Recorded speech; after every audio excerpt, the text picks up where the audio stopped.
Assalamualaikum warahmatullahi wabarakatuh. Perkenalkan, nama saya Nadia dengan NIM F551240033. Pada kesempatan ini saya akan mempresentasikan hasil analisis saya sebagai Threat Intelligence Analyst, yaitu mengenai profil threat actor APT28 serta motivasi dan tujuan serangannya. APT28 merupakan salah satu kelompok threat actor yang cukup terkenal di dunia keamanan cyber.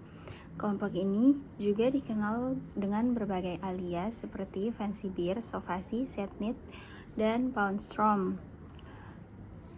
APT28 termasuk dalam kategori Nation State Actor, yaitu aktor cyber yang didukung oleh negara dan digunakan untuk kepentingan strategis. Nah, berdasarkan data dari MITRE-ATT&CK, APT28 dikaitkan dengan Rusia, khususnya dengan badan intelijen militer yang disebut GRU. Kelompok ini telah aktif sejak tahun 2004 hingga sekarang dan dikenal melakukan serangan secara terorganisir dan berkelanjutan. Selanjutnya, dari segi target dan industri, APT28 biasanya menyerang sektor-sektor penting seperti pemerintahan, militer, organisasi internasional, media, serta sektor teknologi dan infrastruktur kritis. Wilayah yang sering menjadi target antara lain Amerika Serikat, Eropa, negara-negara NATO, dan Ukraina. Target tersebut umumnya memiliki kaitan dengan kepentingan politik dan keamanan global. Kemudian dari sisi aset yang diincar, APT28 ini berfokus pada data rahasia dan dokumen sensitif, informasi politik dan diplomatik, email dan kredensial pengguna, serta sistem jaringan penting. Jadi hal ini menunjukkan bahwa tujuan utamanya mereka adalah mengumpulkan informasi penting secara diam-diam, bukan sekedar merusak sistemnya. Lanjut ke motivasi dan tujuan serangan. Berdasarkan pola serangannya, motivasi utama PT28 adalah espionase atau spionase cyber. Artinya, mereka melakukan serangan untuk mencuri informasi penting yang dapat digunakan oleh negara asalnya. Selain itu, terdapat juga motivasi tambahan seperti ideologis dan geopolitik yang berkaitan dengan kepentingan politik dan pengaruh global Rusia. Berbeda dengan cyber kriminal biasa, APT28 tidak berfokus pada keuntungan finansial, melainkan pada kepentingan negara. Selanjutnya, dari sisi tujuan strategis, APT28 memiliki beberapa tujuan utama. Yang pertama, mengumpulkan intelijen jangka panjang dengan cara menyusup ke sistem target dan mengambil data secara terus-menerus. Yang kedua, mendukung operasi militer dan keamanan dengan menyediakan informasi penting bagi negara. Yang ketiga, mempengaruhi politik negara lain, misalnya melalui kebocoran atau data manipulasi informasi, serta memperkuat posisi geopolitik Rusia di tingkat global. Jadi hal ini menunjukkan bahwa serangan cyber saat ini tidak hanya bersifat teknis, tetapi juga menjadi bagian dari strategi politik dan keamanan internasional. Sebagai kesimpulan, APT28 merupakan threat actor tingkat tinggi yang didukung oleh negara Rusia dan berfokus pada aktivitas spionase cyber. Kelompok ini menargetkan sektor-sektor strategis dan menggunakan serangan cyber sebagai alat untuk mencapai tujuan politik dan militer. Assalamualaikum warahmatullahi wabarakatuh. Perkenalkan, nama saya Amalia Azahra dengan NIM F551240010. Dalam tugas Threat Actor Profiling Report, saya berperan sebagai Attack Pattern Analyst. Nah, jadi pada bagian ini saya akan menjelaskan bab 3, yaitu pemetaan pola serangan yang dilakukan oleh attacker, khususnya pada bagian taktik yang mereka gunakan. Oke, langsung saja. Jadi, taktik sendiri itu merupakan tujuan yang ingin dicapai oleh penyerang pada saat mereka melakukan serangan cyber. Nah, taktik ini tidak menjelaskan teknik yang mereka gunakan, hanya bagaimana mereka tetap menjalankan tujuan tersebut, gitu. Adapun setiap taktik yang dijalankan itu memiliki beberapa teknik yang dimana akan dijelaskan oleh rekan saya. Nah, di APT28 sendiri itu ada beberapa taktik yang mereka gunakan. Akan tetapi pada kesempatan kali ini kami akan menjelaskan 5, yaitu ada initial access, execution, persistent, discovery, lalu exfiltration. Nah, langsung saja. Yang pertama itu adalah initial access. Nah, initial access sendiri itu bertujuan untuk mendapatkan akses awal ke dalam sistem target ini, target sistem yang mereka ingin jalankan. Nah, dalam kasus ini sendiri itu mereka mengirim semacam email phishing, di mana email phishing ini melampirkan malware di dalamnya. Apabila korban membuka file tersebut, maka malware tersebut mulai dijalankan dan sistem mulai terinfeksi. Lalu yang kedua itu ada execution. Nah, execution sendiri ini bertujuan untuk menjalankan malware pada perangkat target, pada perangkat korban ini. Nah, bagaimana cara kerjanya? Yaitu user membuka file berbahaya tersebut kan. Lalu pada saat mereka buka, malware tersebut akan otomatis dengan sendirinya itu mulai berjalan. Nah, disinilah attacker atau APT28 ini mulai melancarkan aksinya, mulai mengontrol sistem tersebut. Lalu selanjutnya itu ada persistent.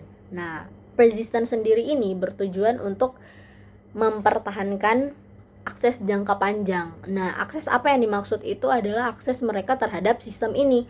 Jadi, pada saat mereka sudah masuk, mereka itu tidak semata-mata sekedar masuk saja. Mereka tetap berusaha agar kesempatan waktu mereka di dalam sistem ini berlangsung panjang gitu. Jadi semakin berpotensi untuk mengambil banyak data.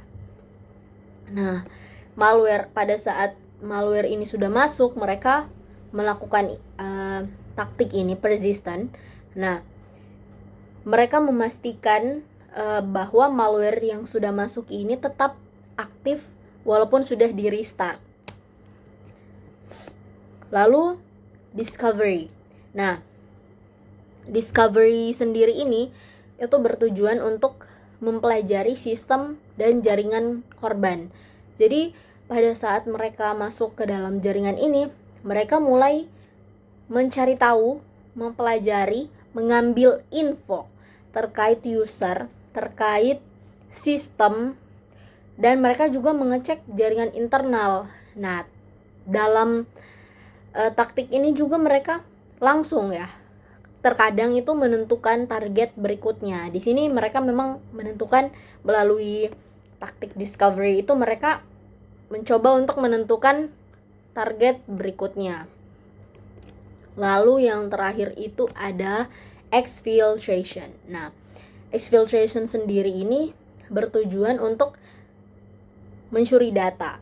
Nah, dari nama taktiknya ya, kita bisa langsung mengetahui bahwa mereka mencuri data dari organisasi tersebut, organisasi target ini. Bagaimana cara kerjanya? Mereka itu mengumpulkan data yang mereka ingin ambil pada saat menjalankan malware tersebut. Mereka mengambil datanya, data-data yang mereka butuhkan. Lalu data tersebut dienkripsi atau disamarkan agar tidak diketahui ya. Nah, setelah dienkripsi dan disamarkan, mereka mengirim data tersebut ke server yang mereka punya. Gitu. Oke. Itu saja terkait taktik yang digunakan oleh APT28. Hal ini tuh menunjukkan ya bahwa APT28 ini merupakan threat actor yang melakukan operasi spionase secara sistematis dan berkelanjutan. Analisis terkait terkait tekniknya itu akan dijelaskan oleh rekan saya. Sekian dari saya, mohon maaf bila ada kekurangan. Wassalamualaikum warahmatullahi wabarakatuh. Oke, baik. Perkenalkan, nama saya Muhammad Arif Prasetyo dengan NIM F551-24012. Jadi, pada kali ini saya akan menjelaskan di bagian teknik dan subtekniknya. Nah, kemudian langsung saja, yang pertama ini dia menggunakan taktik initial access dengan teknik phishing Kemudian subtekniknya itu yaitu spear phishing attachment. Nah, maksudnya itu penyerang ini dia tidak mengetuk pintu, melainkan dia seperti mengirim surat undangan yang palsu. Jadi singkatnya teknik itu seperti itu. Kemudian di sini ada analisisnya, berhasil analisis saya. Yang pertama, target spesifiknya itu berbeda dengan spam-spam massal. Jadi APT28 ini dia melakukan serangan yang dipersonalisasikan terhadap entitas pemerintah, mungkin militer, mungkin sektor swasta di seluruh dunia. Kemudian ada yang kedua, metode pengirimannya. Dia menggunakan seperti lampiran email berbahaya. Nah, untuk mengakses atau mengelabui target agar memberikan akses awal. Kemudian yang ketiga ada eksploitasi celah.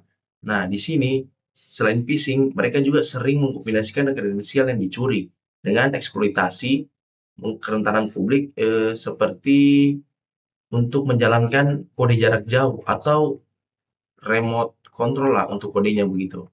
Kemudian tujuannya yaitu untuk mengakses pertama kali yang kemudian akan digunakan eh, ke beberapa teknik berikutnya seperti itu.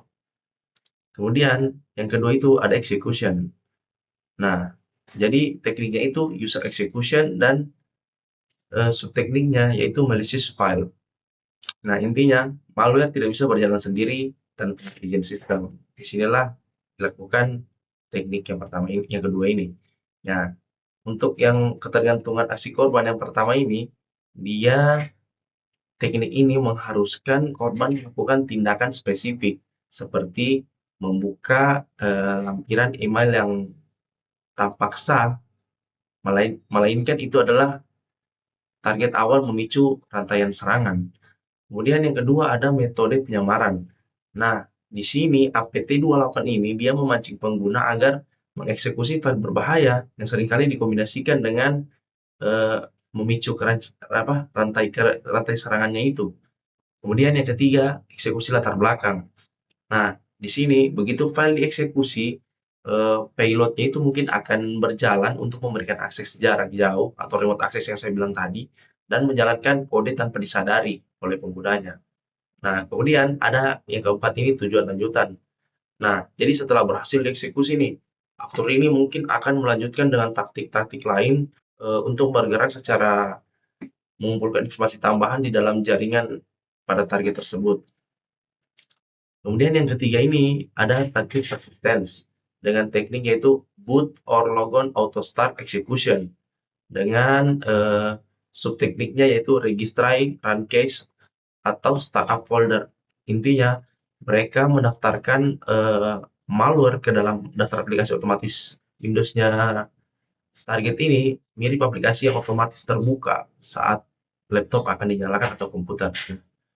Kemudian yang pertama itu ada akses berkelanjutan. Jadi digunakan agar penyerang tetap bisa mengakses komputer korban secara otomatis meskipun sistemnya itu telah di restart.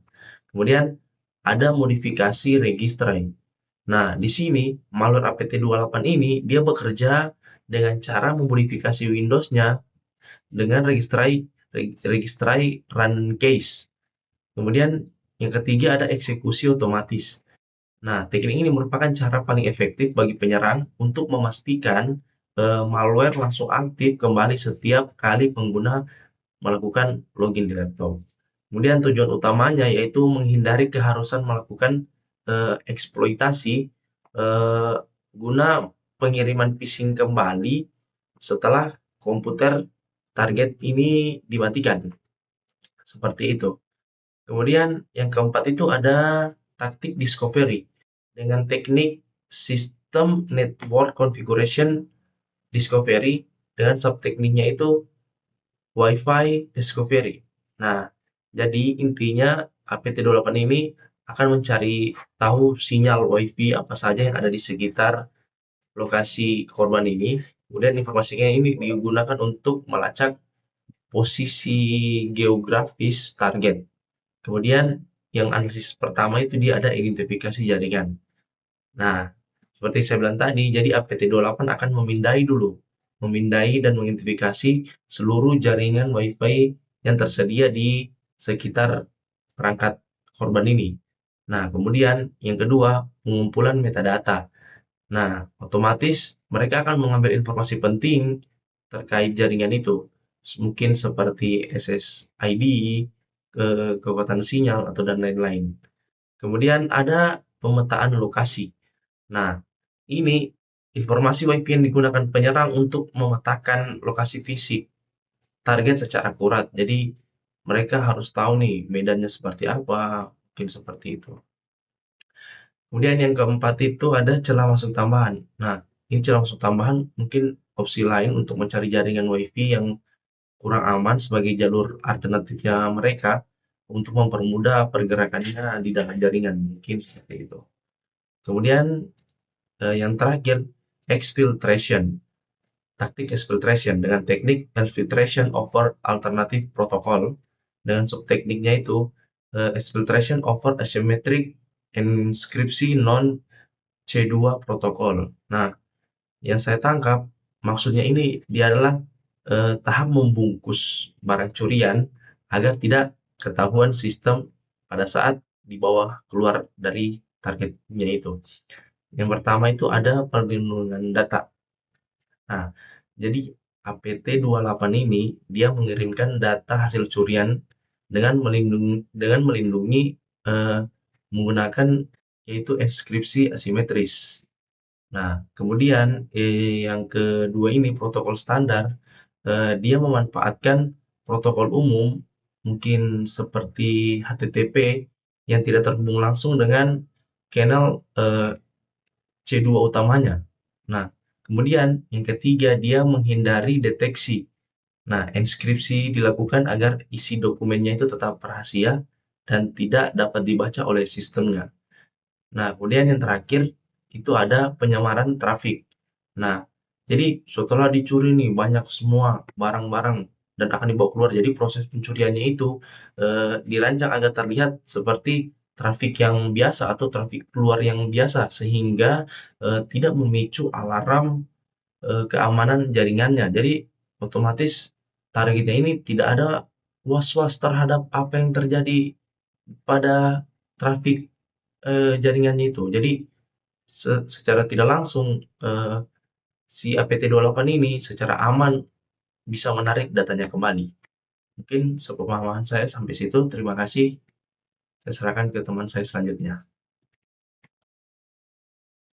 Assalamualaikum warahmatullahi wabarakatuh. Perkenalkan, nama saya Alifa Nur Cynthia Marsha dengan NIM F551240111. Jadi di sini saya berperan sebagai impact assessor, di mana saya akan menjelaskan terkait isi dari bab 4, yaitu studi kasus insiden nyata berdasarkan dengan threat actor yang kami pilih, yaitu APT28. Jadi langsung saja masuk ke deskripsi insidennya. Kampanye yang kami bahas yaitu Near Miss Neckboard Champion, yang dimana insiden ini terjadi sekitar tahun 2022, tepatnya pada bulan Februari hingga bulan November tahun 2024. Jadi target dari penyerangan ini merupakan organisasi dan individu terkait Ukraina yang memiliki peran penting atau fokus pada pemerintahan, kebijakan maupun geopolitik. Nah, yang menarik di sini adalah metode yang mereka gunakan itu unik, yang dimana mereka tidak langsung menyerang target utamanya, melainkan mereka melakukan pendekatan atau masuk terlebih dahulu ke organisasi lain yang berada di sekitar target utama mereka. Nah, masuk melalui jaringan tetangga atau neighbor network dengan memanfaatkan perangkat dual home. Nah, perangkat dual home di sini, maksudnya dual home itu adalah mereka mencari perangkat yang terhubung dengan dua jaringan sekaligus. Nah, perangkat inilah yang mereka gunakan untuk menjadi perantara masuk ke jaringan WiFi milik si target utama. Nah, jadi untuk mendapatkan akses awal, mereka menggunakan teknik awal seperti yang ada di sini, yaitu password spraying. Yang dimana password spraying itu adalah teknik untuk mendapatkan kredensial dan zero day. Jadi mereka itu memanfaatkan celah keamanan sistemnya untuk mengakses atau untuk mempertahankan akses mereka. Jadi mereka itu mempertahankan akses mereka untuk keluar masuk di sistemnya dengan menggunakan atau memanfaatkan zero day ini atau celah keamanan. Nah, setelah mereka berhasil masuk, mereka tuh bergerak di dalam jaringan yang menggunakan tools bawaan dari si sistemnya, sehingga mereka itu sulit untuk terdeteksi. Bahkan mereka juga menghapus jejak aktivitas mereka. Jadi si pemilik sistem ini atau si target utama ini sulit untuk mengetahui adanya indikasi yang mencurigakan di belakang sistem mereka. Baik, jadi kita lanjut ke analisis CIA triad, yang dimana kita mulai dari yang pertama, yaitu confidentiality atau kerahasiaan. Di sini ada 3 poin.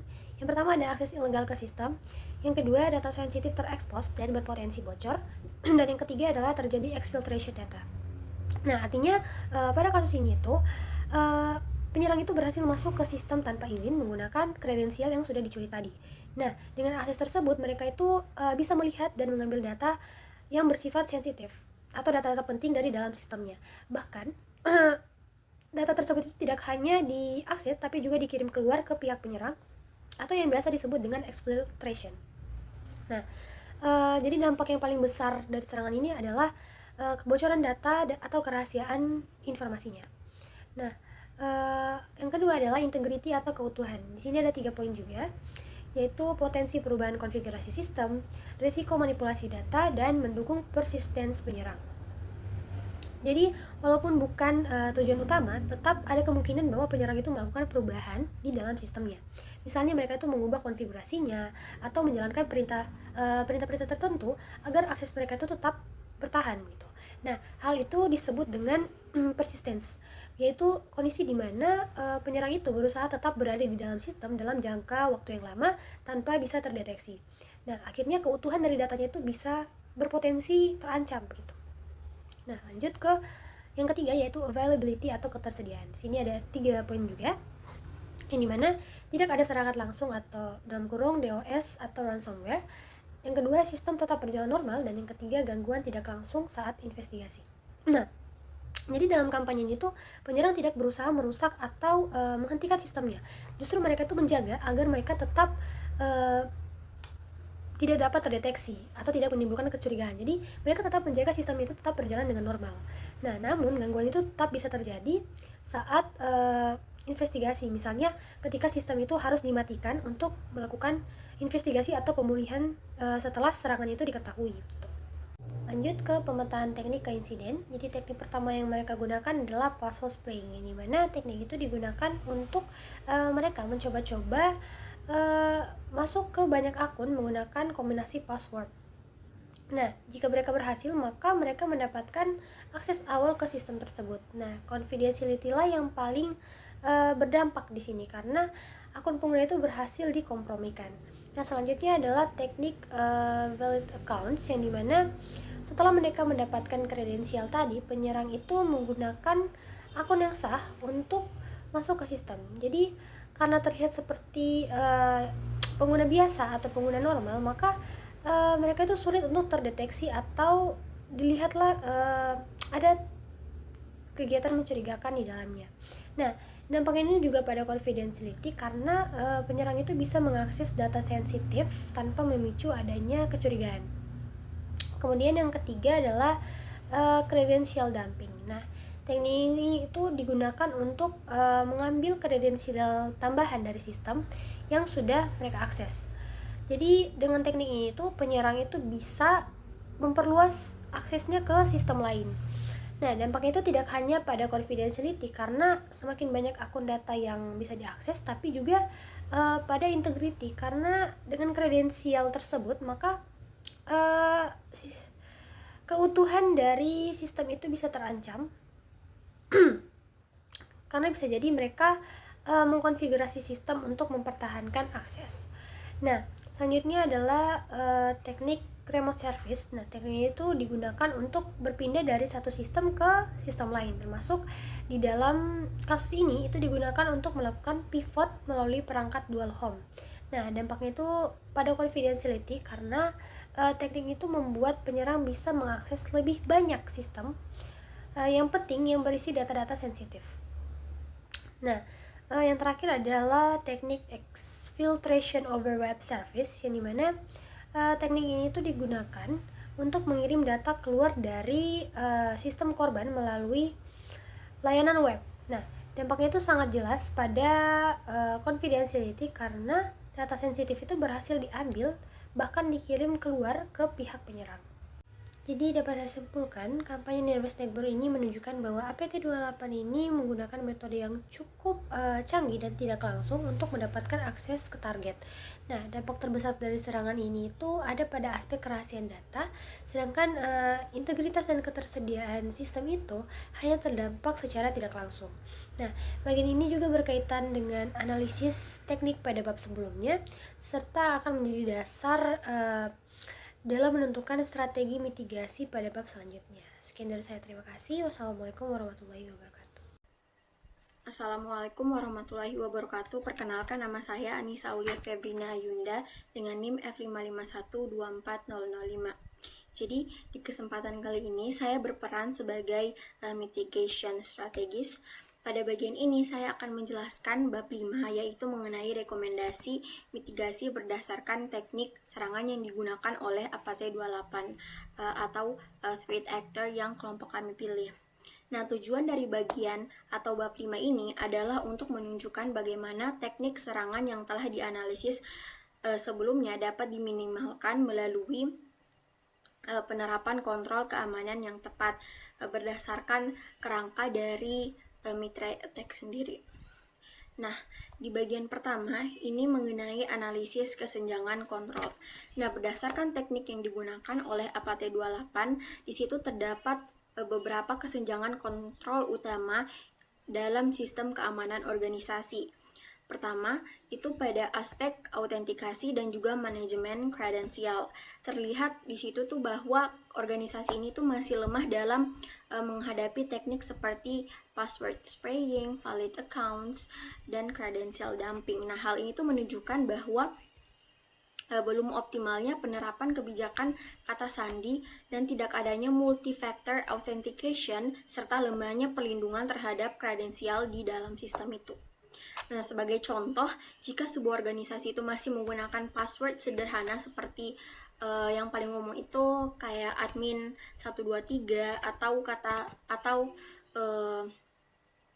ya semacam password yang gampang untuk password yang gampang untuk ditebak dan juga tanpa MFA, maka attacker itu dapat dengan mudah menebak dan menggunakan password spraying tanpa terdeteksi.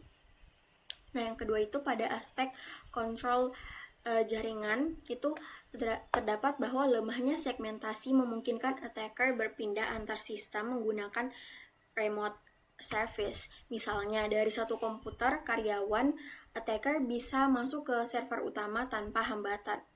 Nah, yang ketiga itu pada aspek monitoring dan juga perlindungan data. Nah, organisasi ini juga belum mampu mendeteksi aktivitas eksfiltrasi data, terutama melalui koneksi terenskripsi seperti HTTPS. Ini berbahaya karena attacker ini bisa mengirim data keluar tanpa terdeteksi. Selanjutnya di bagian yang kedua yaitu mengenai account use policies atau MFA. Nah, ini merupakan mitigasi pertama adalah accounts use policies dengan ID M1036 yang berfokus pada pengaturan penggunaan akun. Kontrol ini penting untuk mengatasi teknik seperti password spraying dan juga valid account. Dengan kebijakan yang tepat, organisasi dapat membatasi bagaimana dan kapan akun ini akan digunakan. Contohnya, jika seorang attacker itu mencoba login berkali-kali ke akun karyawan, maka sistem ini akan otomatis mengunci akun tersebut setelah 3 atau beberapa kali percobaan yang gagal. Nah, hal ini tuh disebut dengan account logout. Nah, selain itu, organisasi ini juga dapat membatasi waktu login, misalnya hanya pada jam kerja. Jika ada login pada pukul 2 pagi, itu kan bukan jam kerja. Nah, sistem ini akan otomatis dapat mendeteksi aktivitas itu menjadi aktivitas yang mencurigakan. Nah, ada juga session timeout, di mana akun ini akan otomatis logout jika tidak digunakan dalam waktu tertentu. Jadi, ada batas waktu kita di dalam akun tersebut. Nah, hal ini tuh mencegah untuk penyalahgunaan jika pengguna ini meninggalkan komputer tanpa logout. Jadi dia akan otomatis logout jika akun ini tidak dipakai gitu. Nah, implementasi kebijakan ini bisa dilakukan menggunakan GPO di Windows serta EAM serta monitoring menggunakan SIEM atau SIEM untuk mendeteksi aktivitas login yang tidak normal. Nah, selanjutnya di bagian yang ketiga yaitu Privilege Account Management dengan ID M1026. Nah, mitigasi yang kedua ini itu berfokus pada pengelolaan akun dengan hak akses yang tinggi. Akun seperti admin atau root itu sangat berbahaya jika berhasil diretas, karena attacker itu bisa mengontrol seluruh sistem dari sana. Nah, sebagai contoh, jika seorang attacker ini berhasil mendapatkan akses admin, nah mereka ini bisa mengubah data, bahkan bisa menambahkan user baru, bahkan juga dapat mematikan sistem keamanan. Nah, untuk mengatasi hal seperti ini digunakan prinsip least privilege, yaitu setiap pengguna itu hanya diberikan akses sesuai kebutuhannya. Selain itu diterapkan juga multi-factor authentication itu untuk akun-akun yang penting saja, sehingga meskipun passwordnya itu bocor, attacker ini tetap tidak bisa login. Nah, ada juga konsep yaitu just in time access, di mana akses admin ini hanya diberikan sementara jika dibutuhkan oleh admin tersebut. Nah, semua aktivitas di akun ini kemudian dipantau menggunakan sistem seperti SIEM, sehingga jika ada aktivitas yang mencurigakan itu bisa langsung terdeteksi. Nah, selanjutnya yaitu mengenai network segmentation ID M1030. Nah, di mitigasi yang berikutnya ini, yang ketiga, ini tuh bertujuan untuk membatasi pergerakan attacker di dalam jaringan.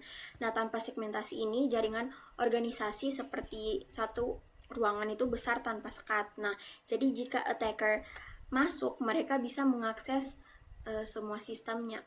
Dengan segmentasi, nah jaringan ini dibagi menjadi beberapa bagian. Misalnya ada jaringan untuk karyawan, server database, sistem yang terhubung ke internet. Sebagai contoh, contohnya itu jika attacker ini berhasil masuk ke komputer karyawan, maka dia itu tidak bisa langsung mengakses database karena itu terpisah. Karena ya terpisah oleh firewall-nya. Nah, teknik ini juga diperkuat dengan penggunaan VLAN, firewall, dan juga DMZ untuk layanan publik. Nah, selanjutnya di bagian yang keempat yaitu mitigasi selanjutnya yaitu mengenai data loss prevention dengan ID M1057. Nah, mitigasi ini bertujuan untuk mencegah kebocoran data. Nah, APT28 ini sering menggunakan teknik exfiltration melalui web service, seperti mengirim data melalui HTTPS agar terlihat datanya itu seperti data yang tidak mencurigakan atau data yang normal-normal saja. Nah, sebagai contoh, itu misalnya attacker ini bisa mengunggah data ke cloud storage tanpa terdeteksi jika tidak ada monitoring, jika datanya itu tidak dimonitoring. Nah, selanjutnya yaitu DLP atau data loss prevention ini bekerja dengan cara mengidentifikasi dan mengklasifikasi data sensitif seperti data keuangan dan juga informasi pribadi. Nah, sistem ini juga akan memantau dan membatasi pergerakan data tersebut. Nah, contohnya, data loss prevention ini dapat memblokir pengiriman file sensitif melalui email, mencegah upload ke cloud tanpa izin, dan membatasi penggunaan USB.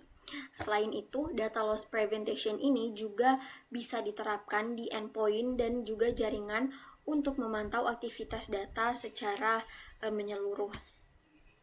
Nah, dengan kita menggunakan kontrol ini, kebocoran data ini dapat dicegah dengan baik yang disengaja maupun tidak disengaja. Selanjutnya, yang terakhir yaitu password policies dengan ID M1027. Nah, mitigasi terakhir ini adalah mitigasi yang berfokus pada penguatan kata sandi. Nah, kebijakan ini mencakup penggunaan password yang lebih kompleks, tidak kayak password yang mudah untuk ditebak seperti admin 123 tadi. Nah, sehingga password yang digunakan itu lebih sulit untuk ditebak. Sebagai contoh misalnya password kayak 1234556 atau ABCDE itu kan password yang sangat mudah untuk ditebak. Nah, sedangkan password policies ini membuat kayak passwordnya itu menjadi lebih kompleks, seperti kayak terlebih banyak simbol-simbol dan juga angka-angka yang mungkin akan sulit ditebak. Nah, implementasi ini dapat dilakukan melalui GPMC di Windows atau modul PAM di Linux. Nah, organisasi itu juga dapat menggunakan password manager untuk membantu pengguna membuat dan juga menyimpan password yang kuat. Nah, selain itu, penggunaan tools seperti Have I Been Pwned itu dapat membantu mencegah penggunaan password yang sudah pernah bocor. Baik, sekian presentasi dari saya dan juga teman-teman kelompok saya. Sebagai kesimpulan, nah jadi mitigasi yang diterapkan pada bab 5 ini dirancang berdasarkan teknik serangan yang digunakan oleh APT28, yaitu threat actor yang kelompok kami telah pilih. Sekian dari saya. Mohon maaf apabila ada kesalahan dan juga kekurangan. Wassalamualaikum warahmatullahi wabarakatuh.